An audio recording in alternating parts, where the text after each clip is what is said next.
Hello and welcome to this episode of Evermore Art, and we're doing some strange Twigblights, continuing where we left off yesterday, though with probably a new wrapper around the design. For those present in the chat, let us know if you have any plant preferences that we're going to tackle today. Yesterday we had the oleander, and I did some more reading about it. Oleander turns out to be quite a poisonous bastard. Lovely little plant. So once more, these are the results, the silhouettes that we did step by step, and we did end up by chat's choice having the 3-eyed version over the no-eyed version eventually. Though I did switch it up as I changed my mind afterwards, after the facts. As it would fit my own campaigns a wee bit more, as I like the more sinister kind of touch to it.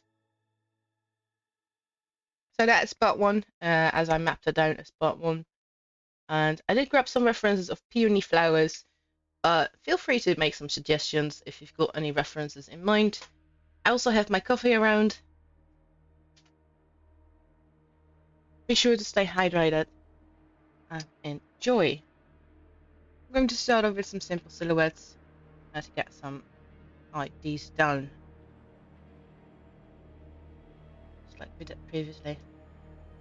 Got a note to myself to keep them a fair bit amount smaller.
Just like that, as I mentioned earlier, I would keep them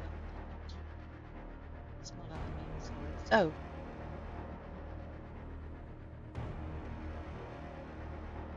I'll make myself a little bit easier to tackle these beings.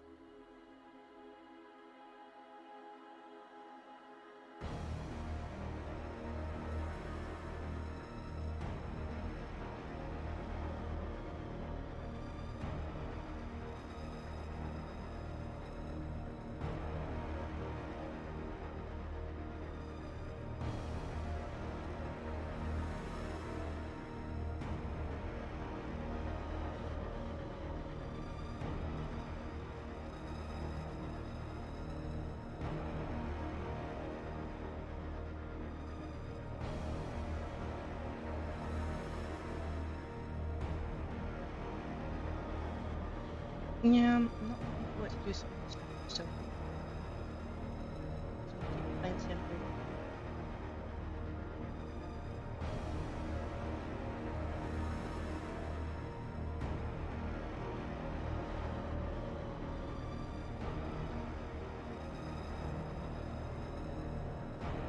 So it pops up.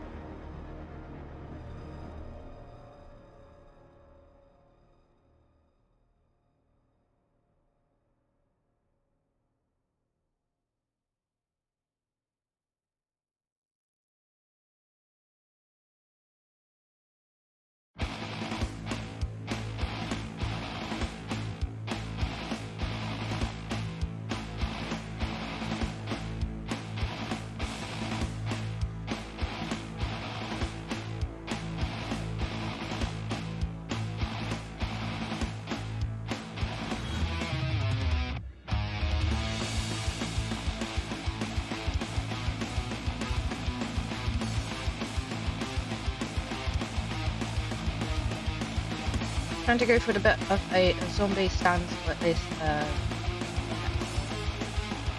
bit of stilling. regardless of the sweet theme that I've chosen between your flowers.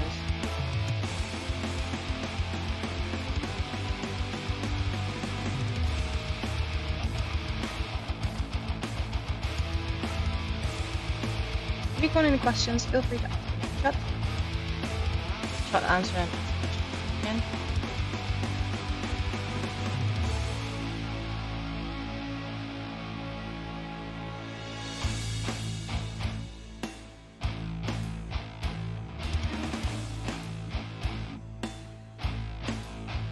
They are awake and shrub anyway, so.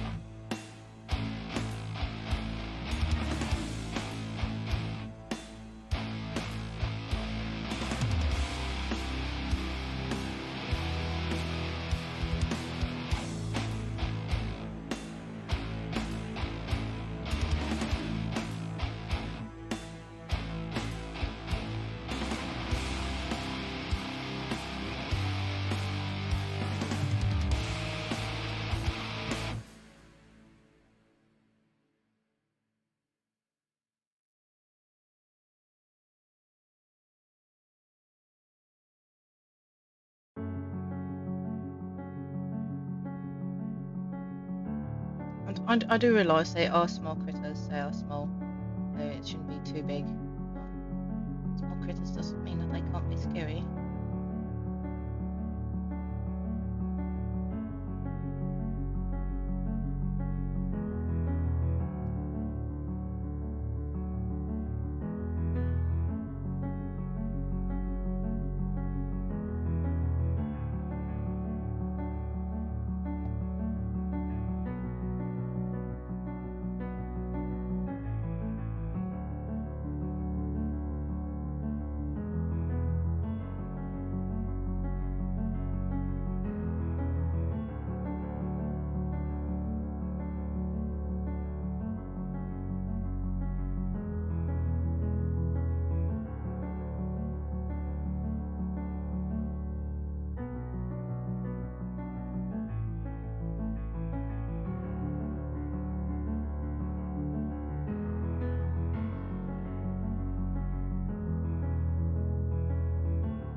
Yeah, there's always going to be those silhouettes that you're not going to be a fan of, and you kind of want to erase them and get rid of them. Able to just turn out just right later on, just don't. I'm trying to teach myself not to erase bloody everything.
Oh, and this one is a wee bit too tall.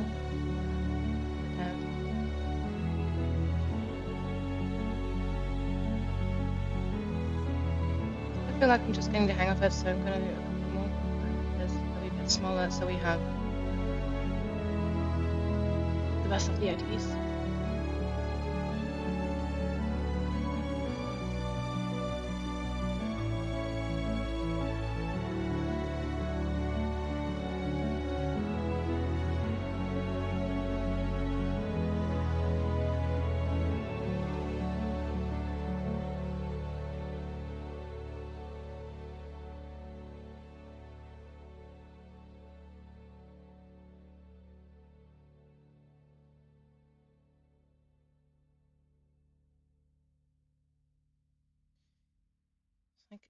The peony rose itself, the bush, is, I believe, not poisonous or anything radical, unlike the oleander.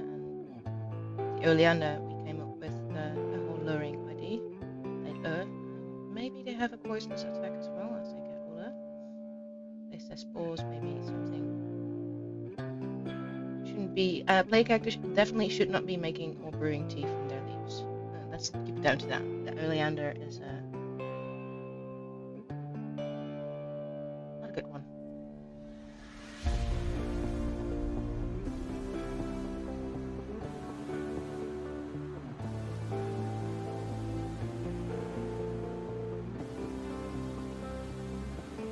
So let's make some more whimsical characters. Lovely flower head.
A bit of a Naruto dive over here, but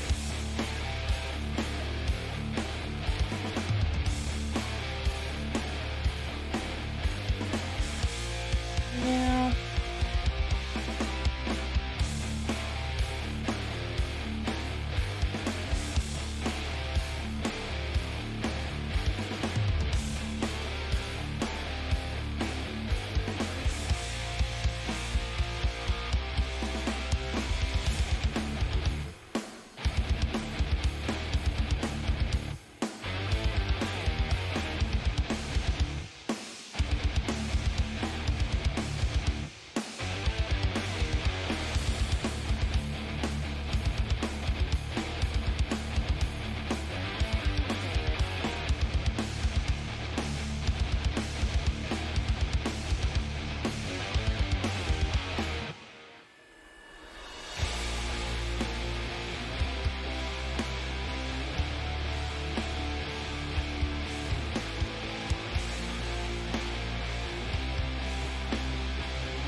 Flower shoe or something.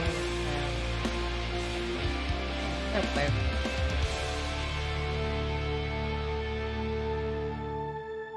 Made from an acorn shield. Tiny folk. That would make them smaller than regular Twigblight. That'd be a thing.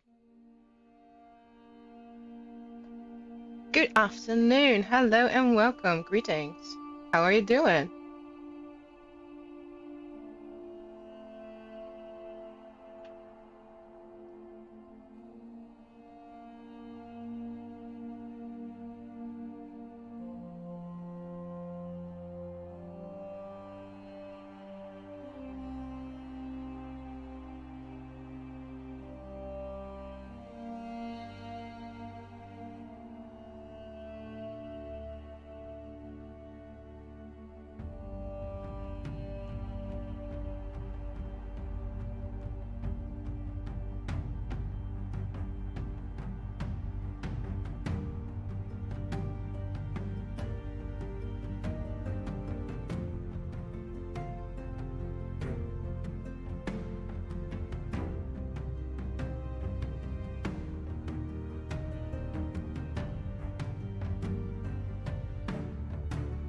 Alright, so you're doing good, a little busy, but you'll be lurking around. Aha, that's nice. I'm doing good too, I'm just busy working on some more Twigblights. This time we picked out a different flower. or different plants. Let's keep it down to plants because I've been looking and staring at Fern too. If there are people that have suggestions for a plant that I really love to see in a Twigblight, let me know in the chat. And who knows? At the moment we're working on some puny designs, but feel free to post your suggestions as I might be up for anything. I haven't decided yet.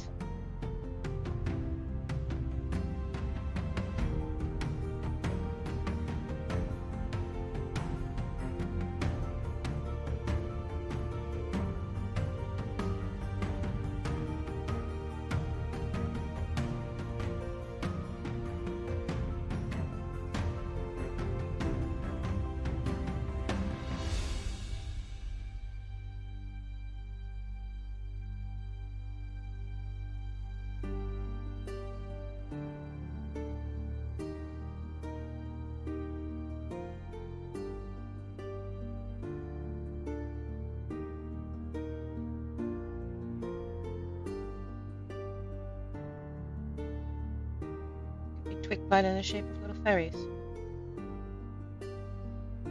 Why not? Nice plant taste. Alright, time to think about a couple of poses that we've made and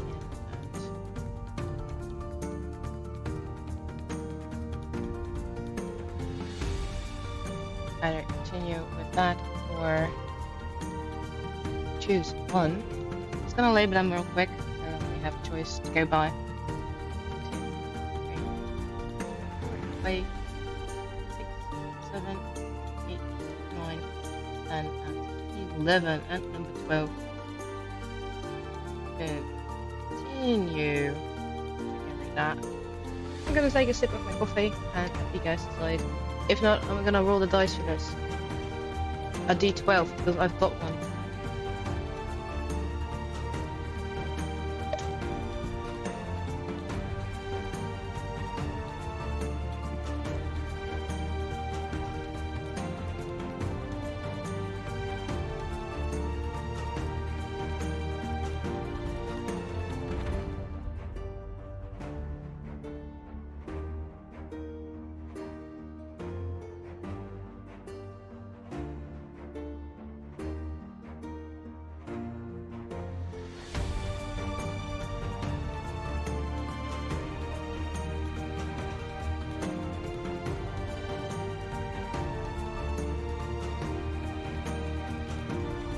Alright, so maybe I did lie about my d12. I don't have one nearby. I have it downstairs. I do have a d20, so 12 plus would mean continue. And everything below, well, we got a number. Let's roll.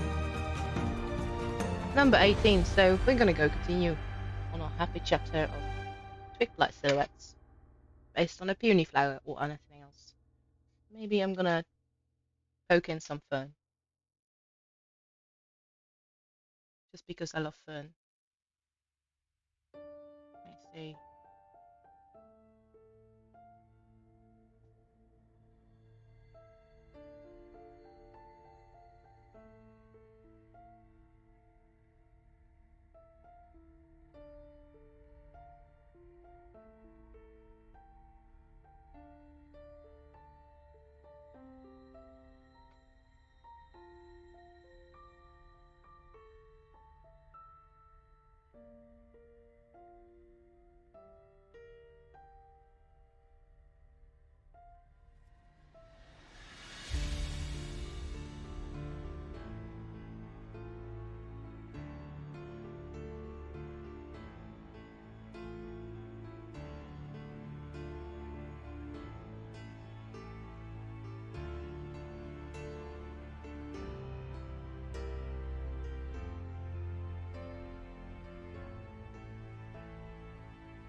That leaf a little bigger.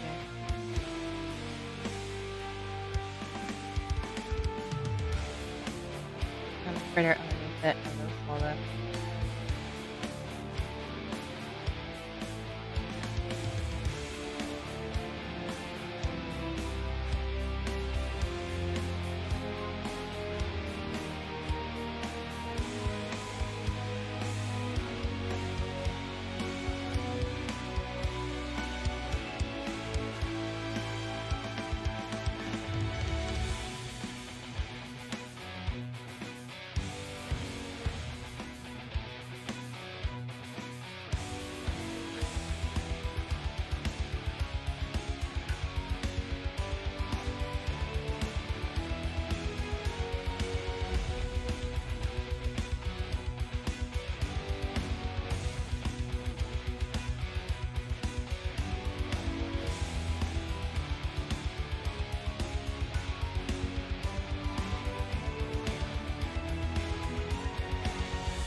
Yeah, it becomes a small bundle right over there. It's unreadable, but I know kind of more or less where it's going.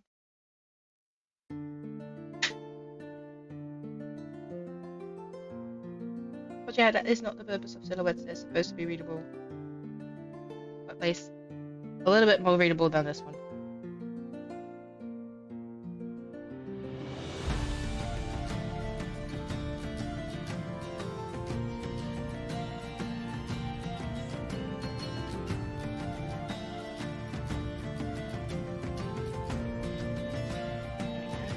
At least makes it a little bit better.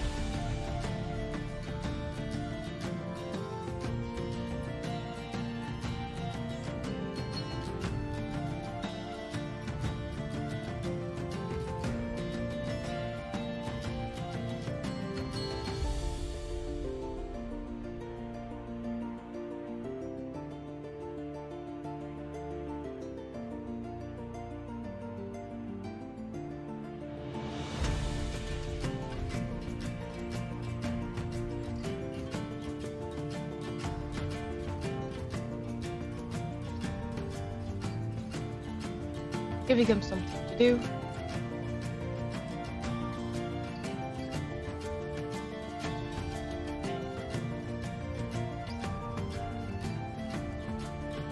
Yeah, we've made a lovely bunch of silhouettes. Here are the old ones, 2000, the ones that we started with.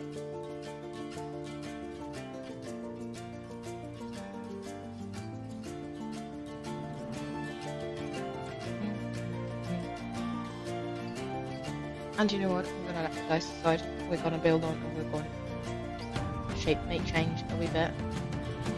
We gradually work on things.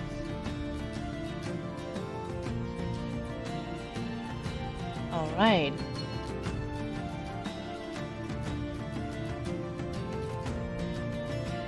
Interesting. Very, very, very interesting. We got my number 11 to work on and work with.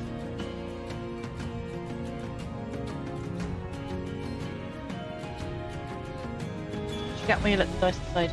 I still got about 30 minutes. I'm not gonna stream for too long today. Just keeping it down to an hour. I'm enjoying my cooking.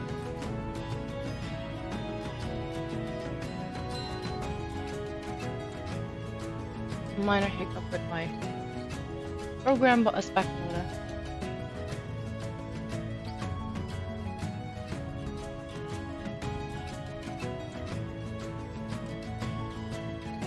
I might alter the post a wee bit and the reference is right over there.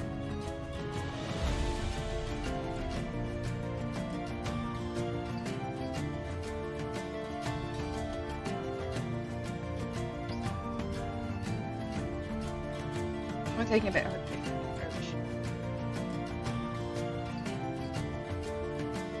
But makes a mistake this way.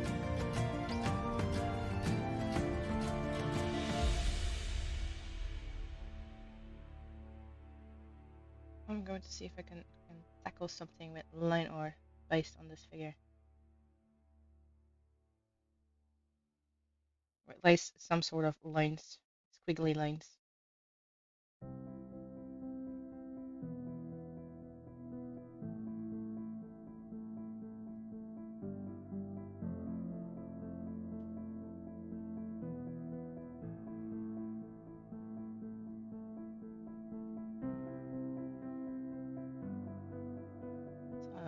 I don't want this to be anything cute or adorable. I want this to be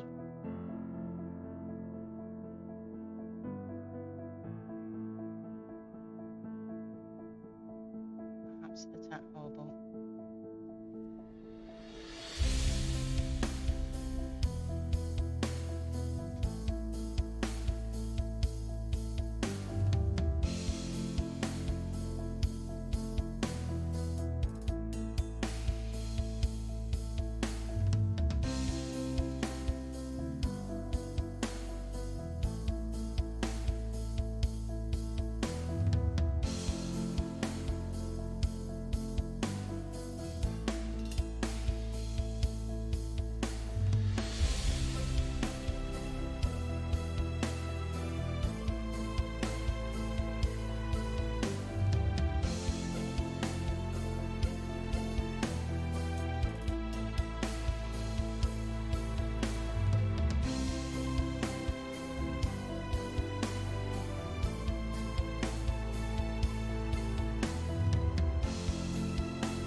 Still keeping the design and the initial thought behind number 11. Just trying to make it a little bit more aggravated, aggressive.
Right. Let's start it. Colors that I want to use.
Do-do.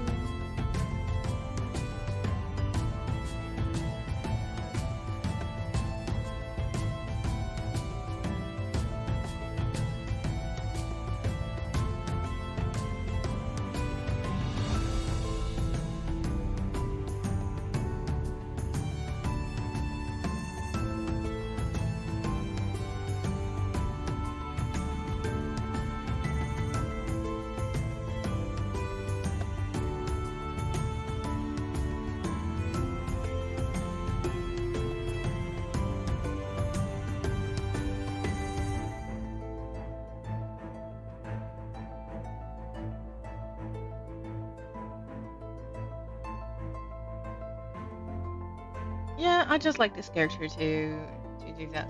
It seems like a sneaky sneak attack with lace. You know, the cartoony sneak.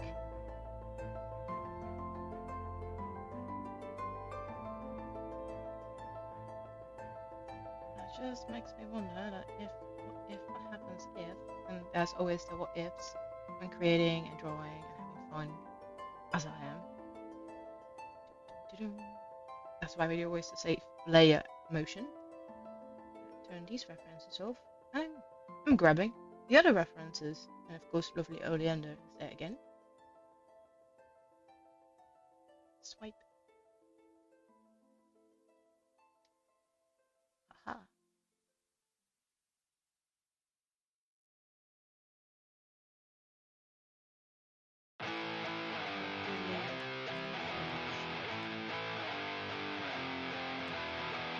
Felt like I could do something with it when I thought it designed the motion of this character and headed.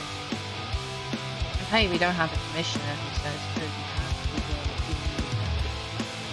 to do what we want. It's lovely. We create as we go, we create as we speak. Abracadabra.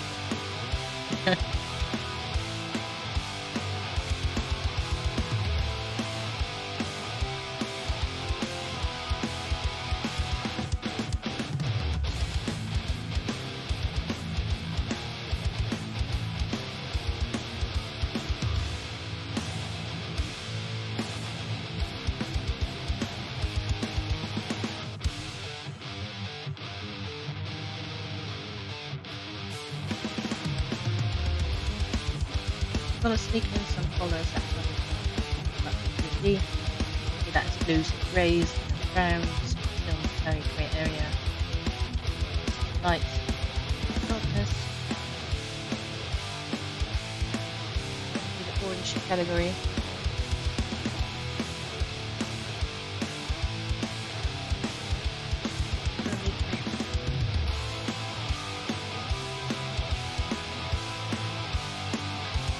This branch too. Good. Giving way that it will never ever be fine. Shouldn't. Make it even more deviant.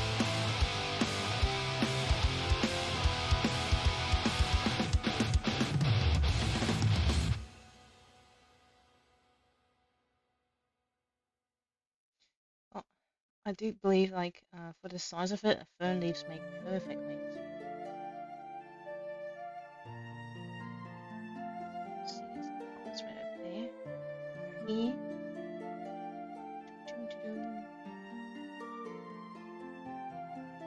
That's okay. That's more than fine.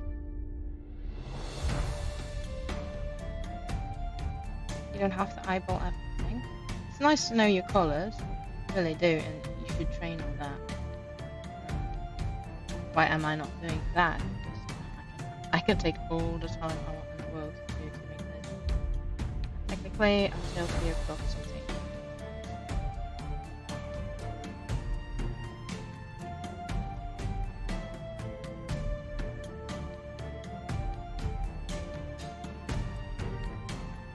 Don't have all the time in the world, but I can do whatever on this canvas.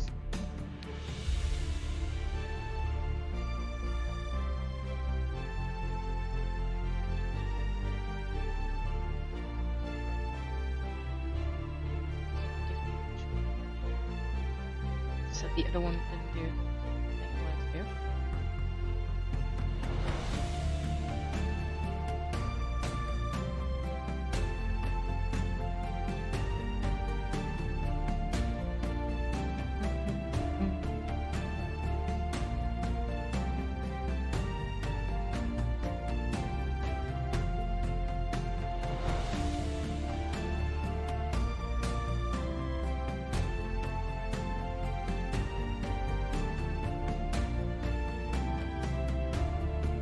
in a moment I'll compare the two. See how that goes.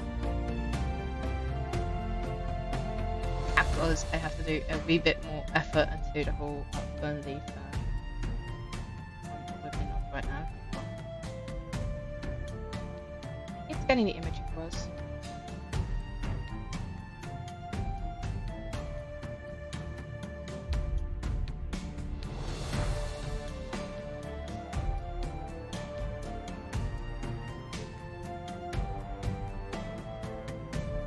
Point. I think I can make a sip of coffee soon. I'm going to compare the two that I've conjured. Still want to do something with those colours. That's one there. We can see the two of them without bugging each other too much.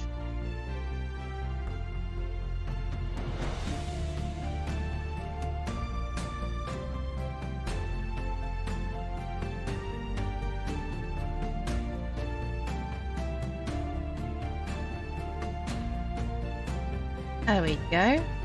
That's nice. I'm gonna lean back and hello. Hello, Shadow Dave. Am I pronouncing that right? Can I say Shadow Dave? Or is it Dave? Good afternoon.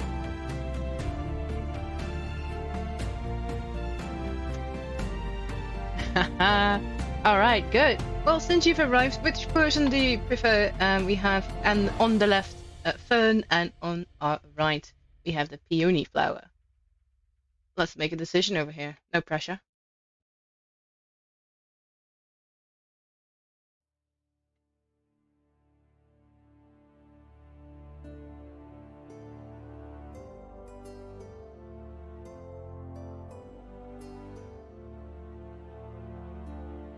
The music will be a bit loud. Alright, let me turn that down. I'm hearing it in the background.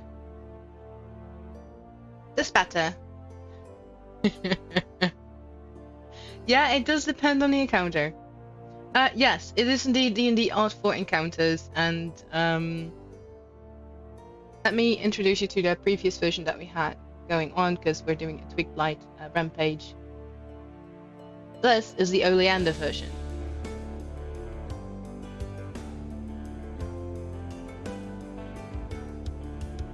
We have multiple versions going on, some silhouettes, and now we came down to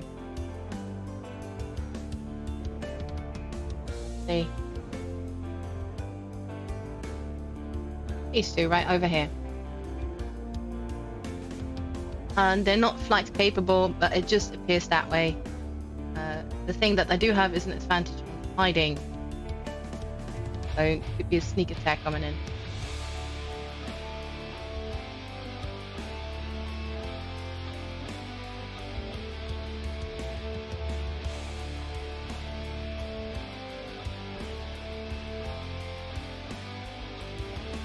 Indeed. That indeed for the pink one.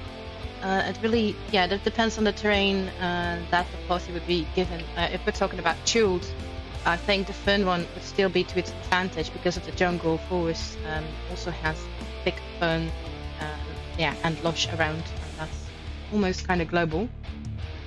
As for the peony flower, that's more, I believe, Mediterranean, I want to say, kind of temperate temperatures.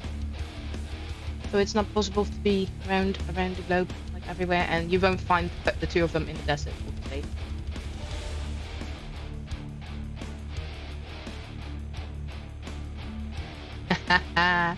Yeah, it is colorful. Could be luring that way. But thank you for the tips. So we're gonna go with my all-time favorite, Fern. I love Fern, and I also love Oleander.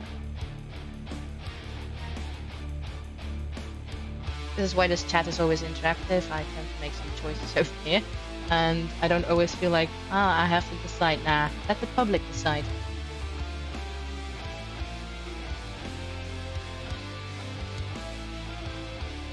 Maybe this over there. We're gonna zoom in and see some horrible things. Always what you get when you zoom into your own artwork. Like, oh no, did I really? yes. The answer is always yes. Yes, you did.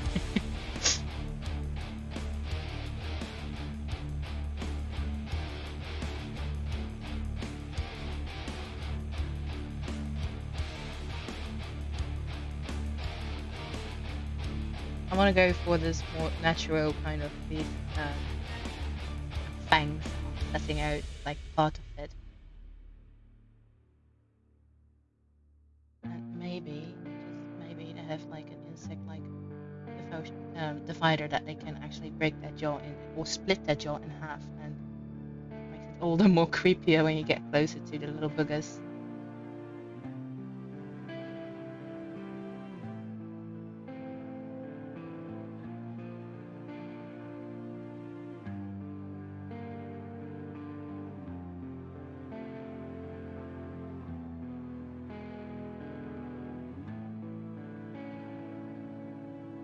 The dark purple fit, of course. Or pupil. Ah, dark pupil. I mean, like so, having a dark pupil, an animal kind of like pupil.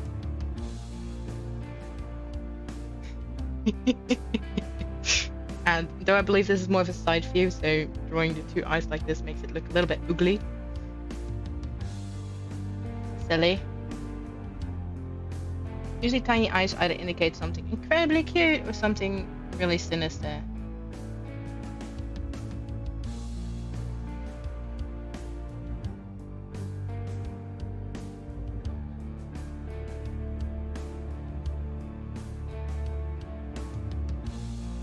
Those colours in a bit.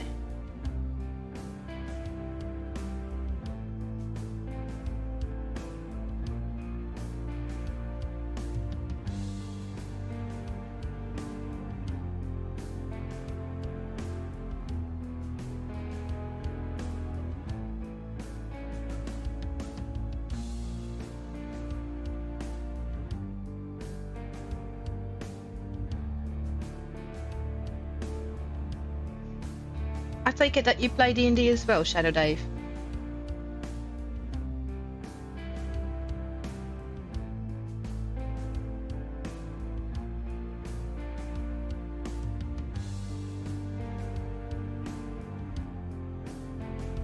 Oh, you really got into it. You've been playing back for 4 weeks. You played other stuff in the past. Vampire the Masquerade, Call of Cthulhu, those kind of games. Like the TTRPG corner, tabletop roleplay games.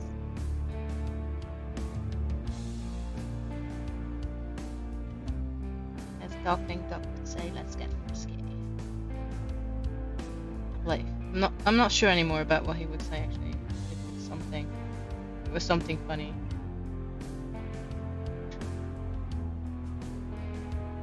And Blades in the Dark. Oh, that is some kind of Cthulhu and Zweihander. Interesting, I've never heard of those games before. I'll look them up. Sounds like a lot of fun.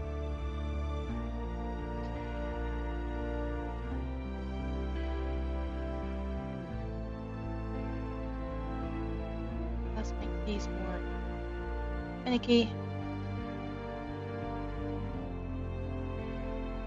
And indeed have some damage on those, like battle damage. One of my favorite kind of things to incorporate into character designs. Like, oh hey, to show the players that they've seen battle and they're not some prissy princess that they're up against. Or to give them the idea like, hey, this foe is beatable, we can beat this. And that's the sole reason I draft battle damage on characters. If I make my own. So they can either sort out a weak spot or just be sure of it, like, oh, they've been defeated before, sure of it, or at least close to that. It is beatable, it's not the impossible. So Shadow Dave, do you DM yourself or are you a player? So Spyhander is basically an open world Warhammer like D&D that is set in sword and magic and gunpowder and stuff at max. It's not as lore dependent and new players friendly than the other Warhammer content, but a lot more deadly. I believe that. Oh, Warhammer 40k. I love their minis. I did play the game, the fantasy part of that Warhammer once, bloody once, and because they have the counters in negative, and my math skills, to be honest, are trained for D&D, and I can save myself for that DMing D&D and doing some quick math, but going into the negatives, I don't know, for some reason it really jumbles my brain and I stutter and I stammer and I don't know the answer and it takes too long and people get impatient around me. So I just like, okay, I quit. This is not for me. But I love the minis. And I sometimes snack up on the minis in the store when I hit it. And I spot some Warhammer 40k that might fit my campaigns or things that I'm busy with. Like, heck yeah.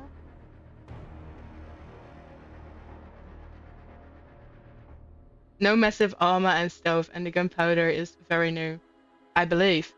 And there is a crazy chaotic crystal flame thrower and rare stuff that Skavens and Orcs may use as top attack.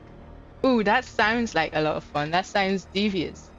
As for D&D, I'm gonna give you a lovely little hint if you're a player. The Blade Singer, very nice. And there's also, maybe this is more homebrew, but if your DM allows it, a Gunslinger. And you have certain guns in the D&D setting. One of my favorites are Blunderbuss, the musket. I love those. They do a lovely amount of damage, but you gotta be proficient with them using them. And I tend to be more lenient for my players. Like if they find such an item they can learn, it's not impossible, but it really depends on the DM and how they play it.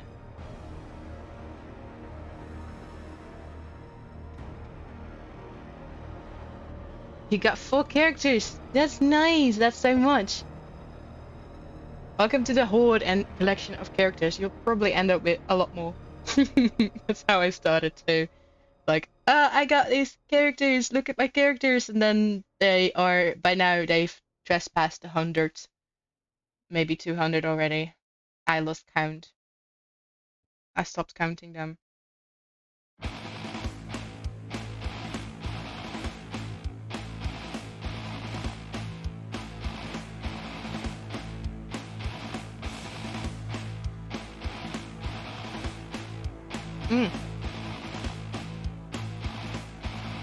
So super synergy, and almost everyone you ask, they have never combo before.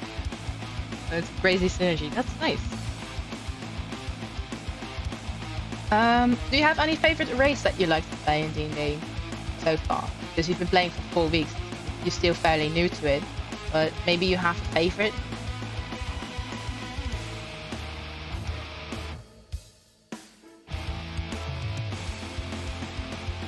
Hey.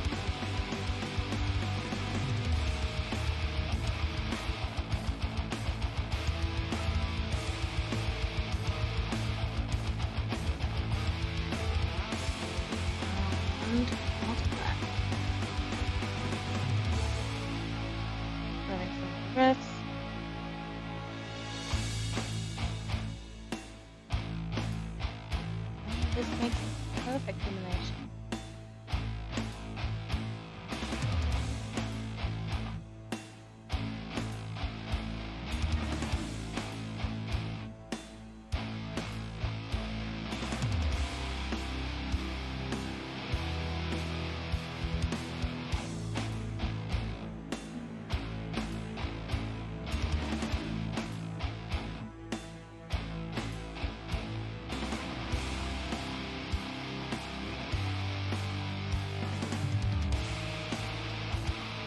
So new backstory and the races and gods is the things you read least about. So you can say shortly that maybe super interesting if you don't mind with my character. Oh no, I don't mind. Not at all. I mean, it's your character after all, and the game that you played, that is also your game, not my game. So respect. I'm just super curious if you've got any favorites. There's a lot out there. There's a kitty cat race, to name one, and the kitty cat race is called Tabaxi. And if we would play Skyrim, it would be Khajiit. Khajiit has wares. So yeah, there is a multitude of player character races and things out there that are just plain lovely to discover, and yeah, that's what I think. Let me see. It's not the type of light I want right now. I'm gonna get rid of this. It doesn't take away that I do like the purplish.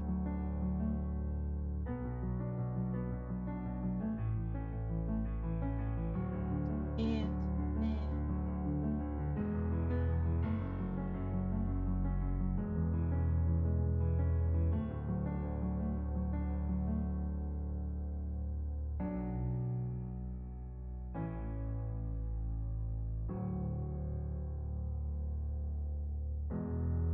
I have to draw the other arm as well, and I just, got ahead of myself.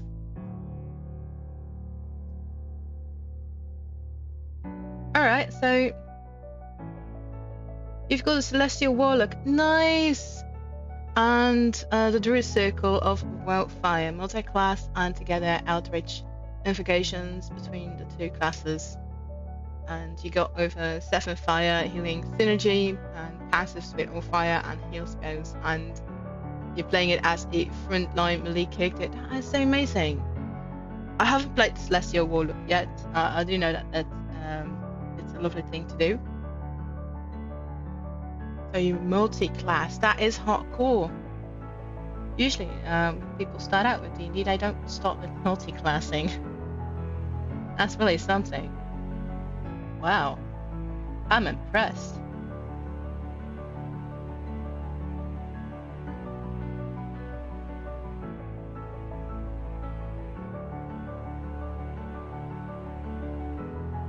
A bit more of this. Heck yeah.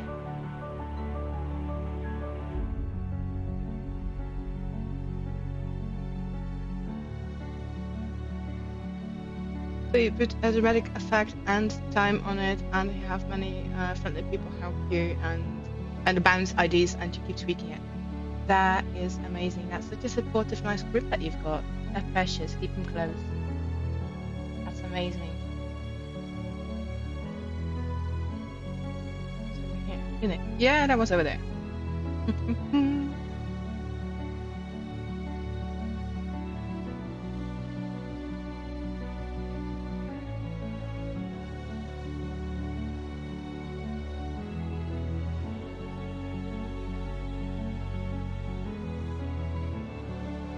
Now, there is a part of the fern plant. Is roots near the ground, like crystals, like so. So, just trying to figure out a spot that would be nice for this character to have that too, sort of natural armor.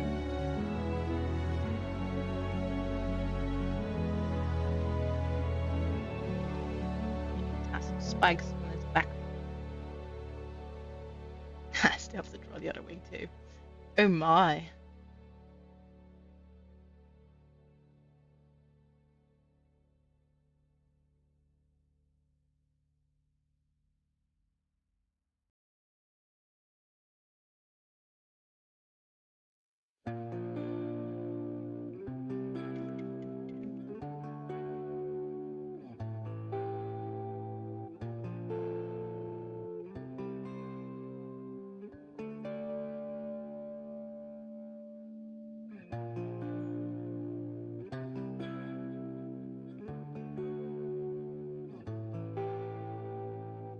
A typical synergy that you get on your character. Yes, of course, chat away, just go out and tell.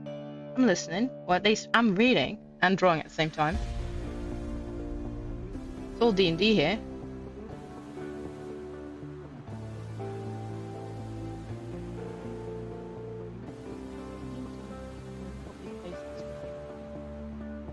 It's meant to be flying, just something to be there. I haven't figured out yet. Oh, maybe some toxic spores underneath it. That could be a thing. I'll make notes of that later on. Okay. Okay.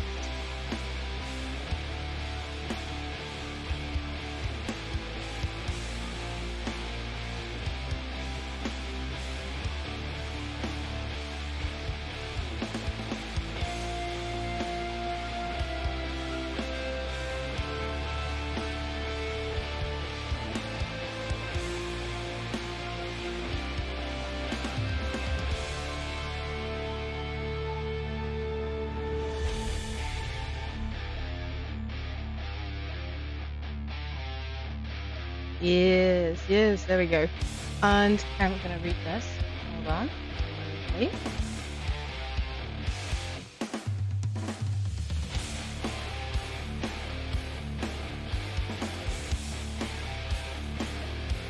So you got a firebolt from an officer, and they got a plus charisma modifier, then a passive that adds charisma modifier agent woof 1d8 do and more passive, and if you kill a target on an enemy slash the friendly next to the target. Aha! Almost sounds like pack tactics. You got a use of fire from the dead body to heal or damage from the enemy. And you can either get something from the enemy and then you give it to your friends, or you deal some more damage with modifiers. Wow. Oh no, don't worry about that. Don't worry about being dyslexic. I mean, sometimes I read what I want and things don't end up well as well, and I can read you perfectly. If not, I'll ask. And then again, I think it's fine. Don't fret it. I have this thing that is where someone's incredibly bad with math. That is my thing. I do not know the English word for it, but I know that I have it. Man, my math numbers never lied. I know math, but math did not know me. Always been a joke.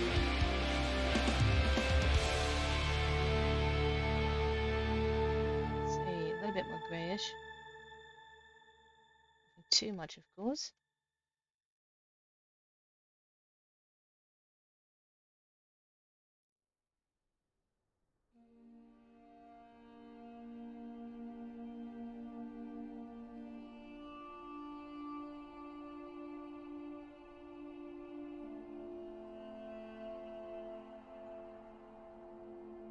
Yeah, that's no good either.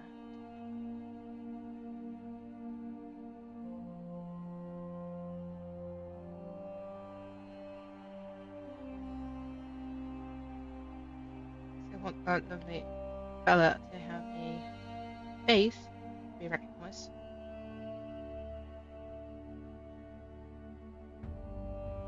When you have the Find Familiar, yes, it's a lovely spell. And a healing and max rolls. Woohoo, that's a lot of RNGs over there. And extra action to heal on top of the attacks. Ooh. So you have the actions, like the bonus action and an action. That's amazing. That's super sufficient. I've never played a character like that. I've always, I always prefer my characters also to have some flaws in them. That's how I build them up. Like they have their quirks and they always have something that goes utterly wrong or something that goes well enough. That's the thing. Oh, you're level 5. That's already quite a lot. Depending that if you started on level 1, of course. So basically, at level 5 you can cast a Cure Wound and plus your passive Warlock heal. Yes, because it's Celestial Warlock. And then heal 32 guaranteed healing on yourself 100% every time you want. Because it's an action and a bonus action to heal. Yes. Wow, I might want to look into playing a Celestial Warlock. No, also for my next campaign, a character that I'm developing, he has a Twigblight for companion. A Twigblight that doesn't fight, a Twigblight that is scared to death of anything and everything, dives into every bin and garbage bin, or pile of garbage, rotten things, attracts the Twigblight. And the Twigblight has the current name, I'm still debating it, Neelix, which is a reference to its Star Trek, for those who are known with Star Trek.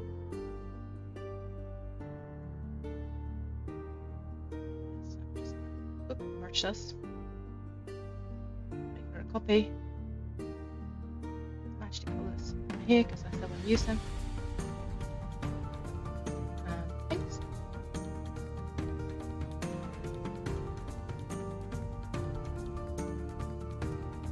Go. A lovely little fella.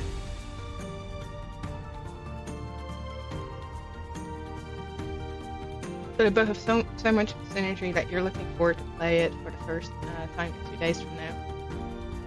I wish you the best. I hope that it's indeed going to be a whole lot of fun. I'm pretty sure of it.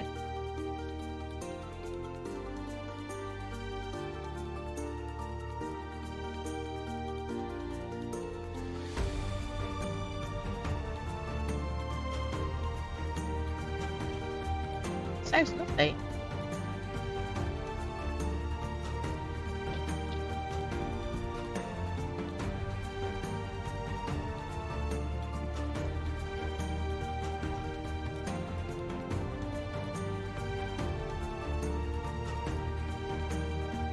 Just going to push right over here. Let's see if I can.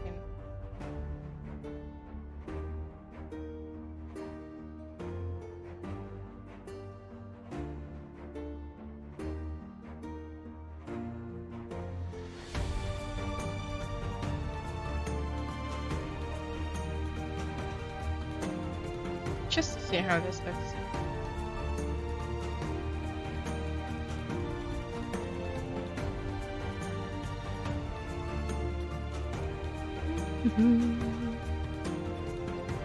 Is something just the wrong color?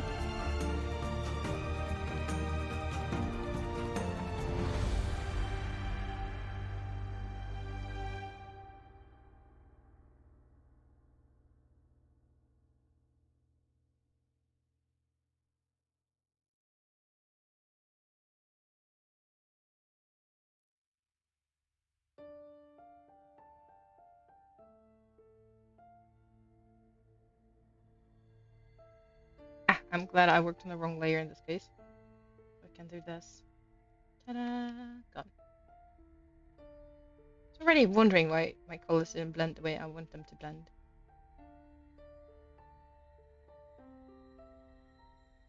We also made an archer warlock that is 100% warlock, no subclasses. That is an archer with pack of that blade with a weird moon bow. Ooh! Plus the Fae Patreon. You got Eldritch Invocations. Bam, bam, bam. Love them. And be sure to use your cantrips wisely. Don't go bonkers on the DM. They will punish your character.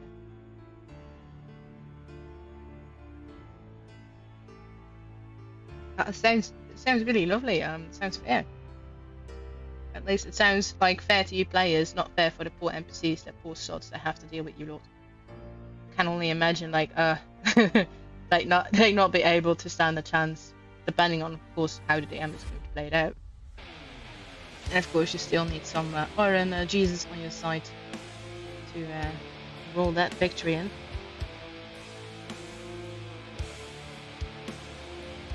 So far so good. Sounds lovely.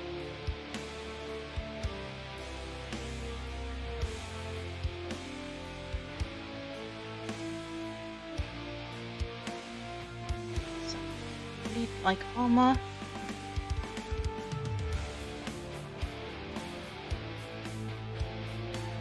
think I'm also going to keep it fairly simple on these arms right now that I'm working on. And I have a lovely little tool. Lasso. Something I'm doing right now. Copy it. Wrong layer, of course.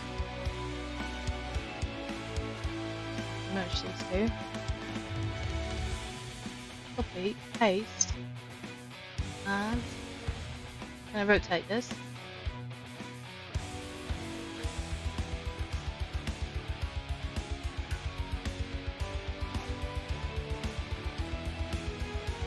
Now you have a movable on.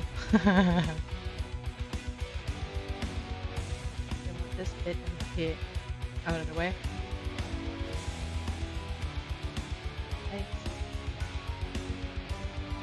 I know I set like 3 o'clock, but I'm gonna make it 3:30.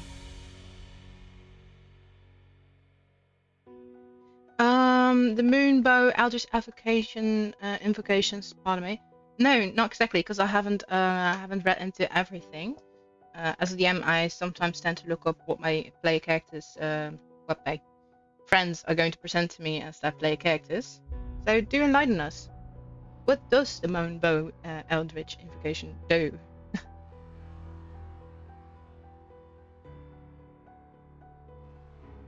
Yes, the paid Patreon indeed to unlock this. I myself have a player character, like a PC, that has the genie for a patron. It hasn't been unlocked yet, because, you know, still lower levels.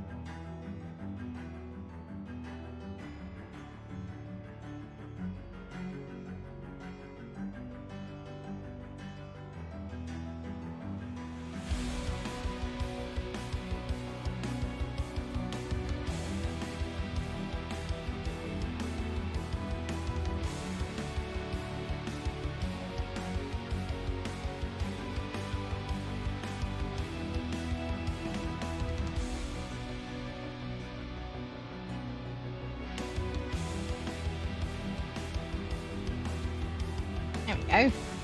Lovely little chap. So it still looks okay. That still looks okay-ish. We're gonna merge this. Oh. Oh right. So it makes it after you hit a target with a Twigblight bow. After you hit the target, you can activate the moon bow to do another 2d8 damage per spell level. So at a level 3 spell, you can do 6d8 damage. Oof! Oof! Extra damage after you hit the target with no rules. So the target doesn't stand a chance here. Poor sod. That's a rain of damage. Never even thought about that. You learn everything every day. I mean, that's so many spells.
So it's a spell that you activate when you hit a target, not if you hit it.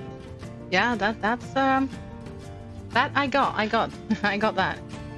I hope for for the NPCs that you can only activate that once per long rest and not after every attack that hits, because that would be massive. It's usually with Patreons that you can't have the bonus like every time. You still have to think about it, when to use it.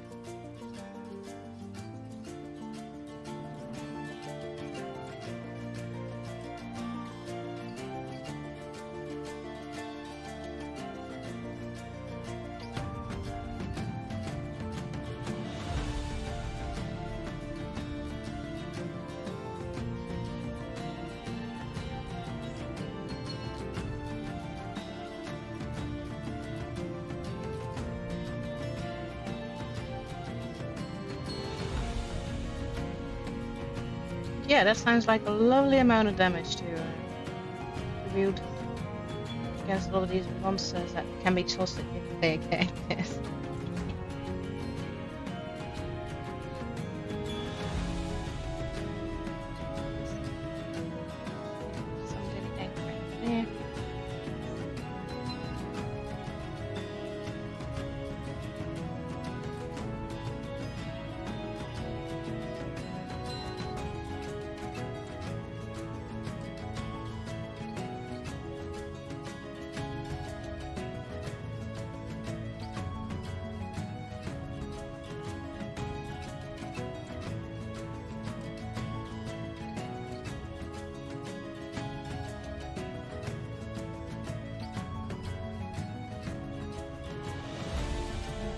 Damage to stack up at both arms, one arm.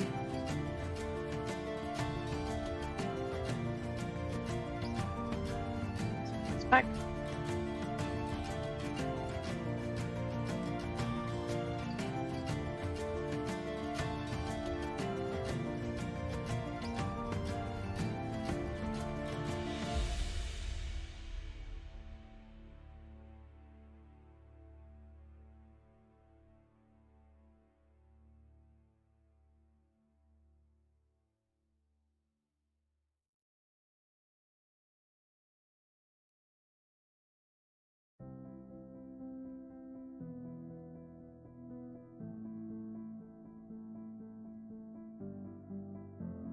And you forgot you have flavored your bow to be a white bow that has a flowing teal crystals or cracks on it like the moon.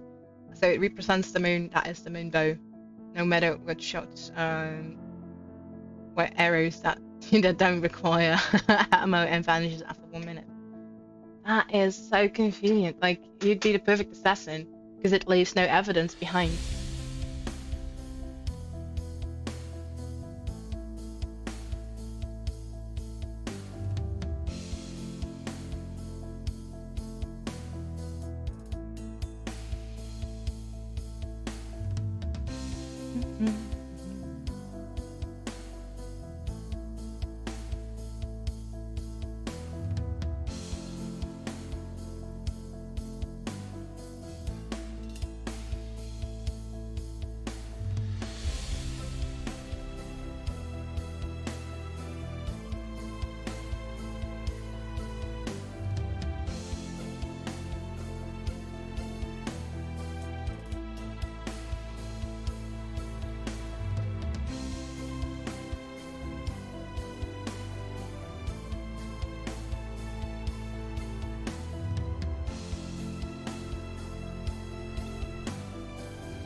Yeah, you've never read this much in years. Oh, spoiler alert, you're gonna read a whole lot more once you get into D&D and it has gotten a tight grip on you, and you'll be reading a whole horde of books, and before you know it, you become a book dragon, such as me, as I am. I'm a book dragon, and what does the book dragon do? A book dragon collects dragons and books and all that stupid stuff. And then you have an entire closet filled with D&D books. And before you know it, you need another closet for your D&D books. Because it keeps on growing and that collection is almost never ending.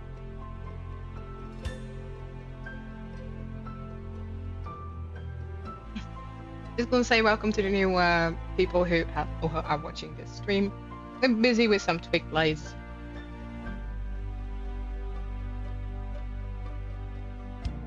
Oh yeah, sure. Yeah, of course you can chitter chatter about druid spells and everything. Always nice to hear something. I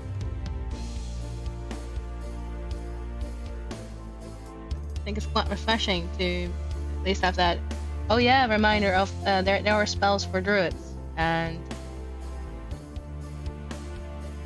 I haven't played a druid yet. I must admit, only as NPCs I've tossed them around. Without spoiling too much, certain characters named Pride of just be guest star in all of our campaigns. You can find them everywhere.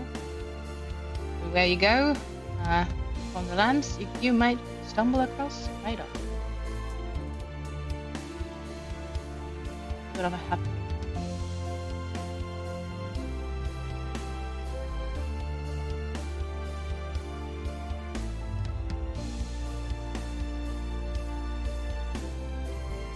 So basically the spell is to touch a quiver of a hunter or a ranger in your group, and the next 12 shots that they make get an extra plus 1d6 damage on top of every shot as a buff.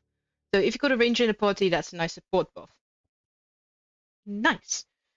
Did you by the way know that druids are powerhouses in D&D? They're like the OP of the OPness, like overpowered in the entire game.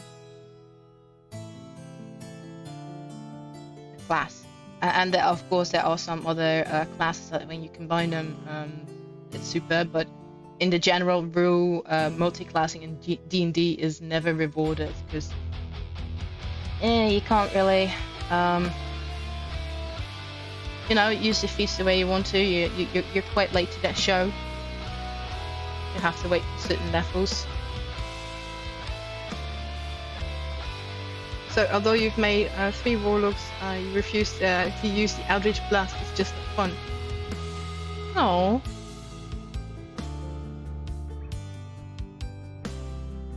Just try it out. I mean, the Eldritch Blast doesn't cost you anything, if I'm correct. It's supposed to be convenient as a cantrip. But lucrative thing a warlock has. Defend themselves and fight for the party. The party that I DM for has a warlock too. And believe it or not, everywhere they go and they try to get rid of a petrified mouse that they had as a trinket, they keep on stumbling upon a petrified mouse and they loot a lot. And if they don't pick up that mouse, it's going to keep hunting them down. Why? No reason. It's just a mouse, is it?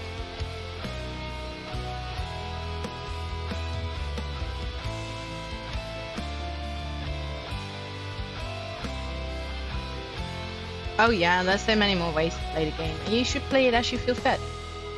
Of course, with the permission of the DM. The DM has to be like, hey, is it okay if I do so and so, or if I combine this and this, or if I flavor it this way or that way. And usually with flavoring, DMs will not have issues, as long as you don't stack abilities or do anything silly against the rules.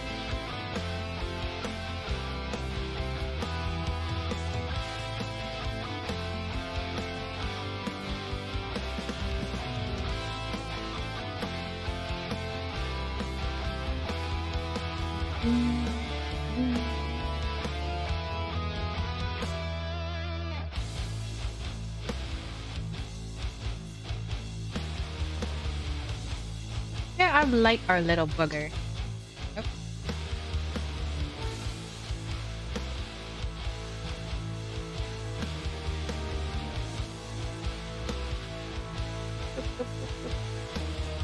Just a little bit of lightning over there. We'll see how that looks when we zoom out again. Some shading underneath this foot. Over here, ankle.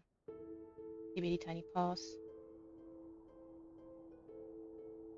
This is also where no light reaches, but we do have some incredible bounce light, so imagine that.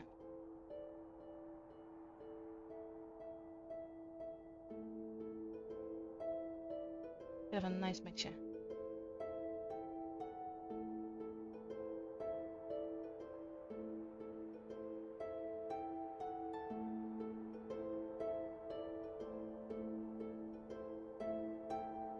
There, that looks better.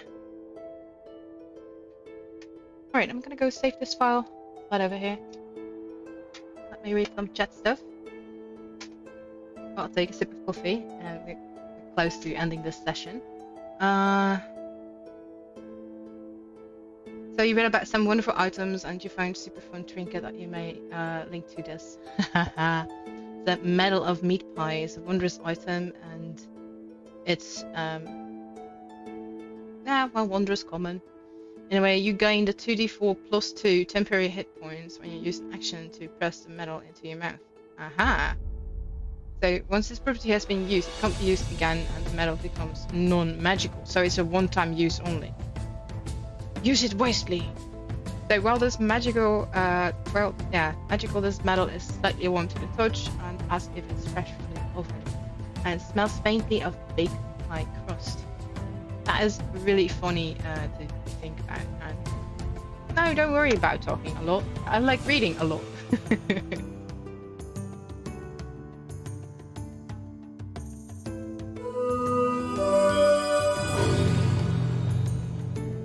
All right, thank you for the follow, Shadow Dave. That's amazing. Thanks. Be sure to hit our Discord, so you can of course have a few some critters when they are showcased, and take a look at the streaming schedule and catch up with some more D&D fanatics. Maybe they have some tips and tricks for you as well. I know some of them are quite into the game as much as you are, and always look for trinkets that are beneficial.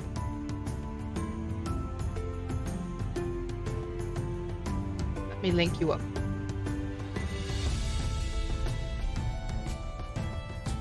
There you go. Alright folks, I'm going to end the session right over here. I hope you all had a good one, and I have some household chores to do, along with some job applications to run after. So have a good day, and see you next time. Stay tuned.